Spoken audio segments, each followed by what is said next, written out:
Muling indang hapon kalibor, nandito tayo. Gawa tayo ng lamesa sa wall. Ito yung gawa ko. Ayan. Ayan ang gawa ko. Nasa wall siya. Ano to? Tupi-tupi. Tupi to. So guys, okay ba kaya? Okay ba ka to guys? Ayan to guys. Ito guys oh. Nandito siya yan oh. Ito yung stand niya. Stand. Yan. Pilo R. Pilo mo na.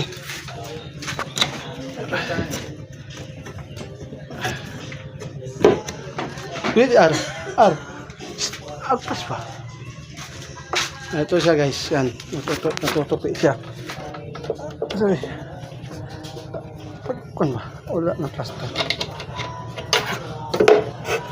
Ganyan siya yan. Ito. Yan. Ganyan siya guys. Tutupi.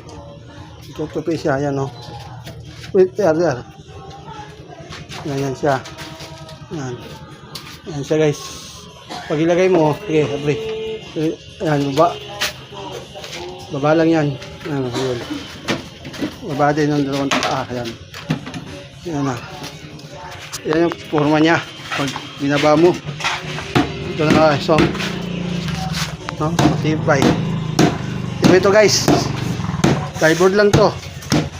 Isang plyboard lang lahat to. Isang plyboard lang lahat to. May sobra pa to. Konti. Ay, isang bundle na kahoy. Ito yung gamit ko. Grinder, barena. Tilyo. Tapos na siya guys. Wala lang to. Konting retouch na lang to. Dahil may mga gas-gas. Ito to. Ganito yung gusto na mayari. Ayusin daw. Ano daw.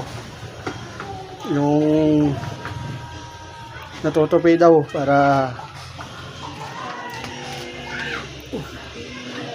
daw hindi daw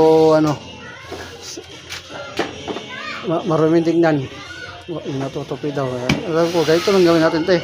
Simple lang. Hindi masyadong